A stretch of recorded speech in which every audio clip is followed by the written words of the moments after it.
নতুন ক্যাম্পাস স্থাপন, ভূমি অধিগ্রহণ ও উন্নয়ন প্রকল্পের কাজ সেনাবাহিনীর কাছে হস্তান্তরের দাবিতে দিনভর অচল ছিল জগন্নাথ বিশ্ববিদ্যালয়।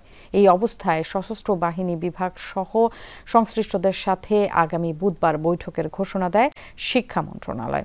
তারপরও সচিবালয় ঘেরাও ও অনশন শুরু করে শিক্ষার্থীরা। সোমবার সন্ধ্যার পর প্রত্যাহার হয় এই কর্মসূচি। সোমবার বিকেল 4টার পর ক্যাম্পাস থেকে মিছিল নিয়ে সচিবালয়ের সামনে অবস্থান নেন জগন্নাথ বিশ্ববিদ্যালয়ের শিক্ষার্থীরা। রবিবার থেকে অনশনরতরা তখনও দাবি আদায়ে অনড়।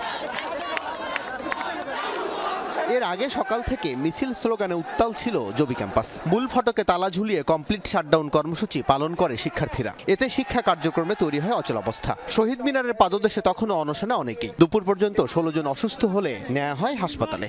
দ্বিতীয় ক্যাম্পাসের কাজ সেনাবাহিনীকে হস্তান্তরের ক্ষেত্রে যে কর্তৃপক্ষ সংশ্লিষ্ট এই কর্তৃপক্ষকে নিয়ে একসাথে বসে সুনির্দিষ্ট একটা রোডম্যাপ আমাদের দিতে হবে।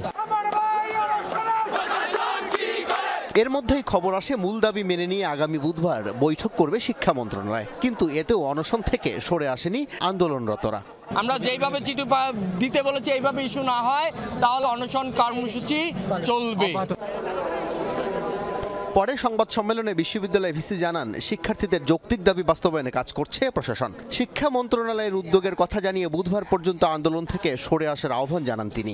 এটা মেনে নিয়ে বাকিগুলো আমরা যাতে এগিয়ে যেতে পারি এবং যাতে বাস্তবায়ন করতে পারি সে ব্যাপারে আমাদেরকে সহযোগিতা করলে ভালো। আর সচিবালয় থেকে যেহেতু এই চিঠিটা আমাদের ছাত্রছাত্রীদের দাবির সঙ্গে মিলে গেছে এবং এই দাবির প্রেক্ষিতে একটা বড় সিদ্ধান্ত এসেছে, এই বিষয়ে আলোচনা হবে এবং কুইকলি এসেছে যে আগামী পরশুদিনই এটা আলোচনা হবে। সেইটা আমার মনে হয় যে ছাত্রছাত্রীকে অনুরোধ করব আর একটু ধৈর্য ধরে একটু অপেক্ষা করা। ভিসির আহ্বানে সাড়া না দিয়ে বিকেলের পর সচিবালয়ের সামনে অবস্থান নেন আন্দোলনরতরা। আল আমিন হক, যমুনা নিউজ, ঢাকা।